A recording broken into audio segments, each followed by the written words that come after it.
The fortress. They have built a fortress around the good news, a coalition of hardback books waiting to hurl themselves like millstones from the wall to crush every attempt to find a path that only involves joy and not the kind of joy that has callouses and wrinkles formed from frowning with disapproval at sin a dozen times daily, but the most decadent, irresponsible joy, as though God were a naked hippie on a rock in West Virginia, laughing and wrapping her legs around your body, embracing every inch of your skin, making you think this is how Eden was before the rulemakers took over, saying the garden has to be a plantation controlled by men who write hardback books with somber titles, making rules that make them right, giving them the right to own everything.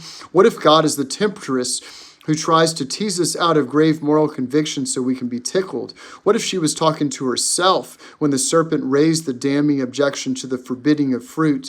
What if every verse of Scripture is a provocation she has used subversively to write a ridiculous poem called history? What if she has broken many wine glasses watching some cynically misinterpret her in order to step on others? What if she made all this drama this heavy so that the final scene could tremble with glory? What if her wrath still boils for moments when her favorite tribes were murdered by men who crossed themselves?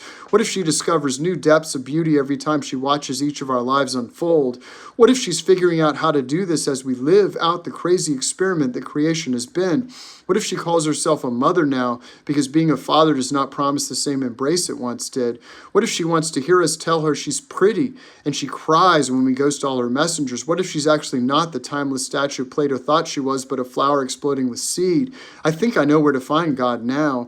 She's a crusty punk who hops trains and digs through dumpsters to find a tool for overthrowing the fortress that has always tried to put her inside statues she herself forbade in the second word she gave to Moses on Sinai, when she was a he because people would only listen to a him. And God can change her pronouns to they, since they relate equally to guys and girls as a self-pollinating flower and polyamorous, entirely queer love triangle in which three persons interpenetrate each other completely in a dance whose intensity is far beyond the most potent gasp you've ever shuddered while dissolving into another body's delight in your fruit.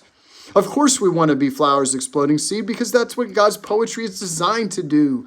Explode with tenderness that wrecks and warms the heart both. God just wants us to taste the full poem and not settle for the ringtone version that has no bass.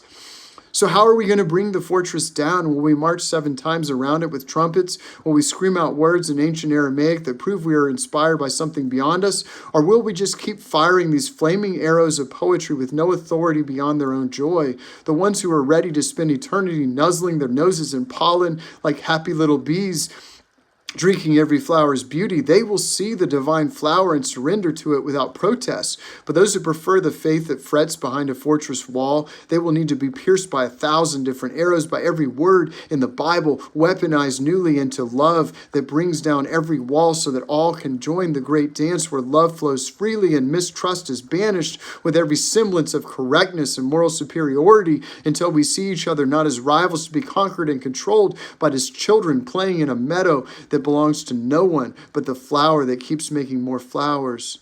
We will become the garden that God has always been.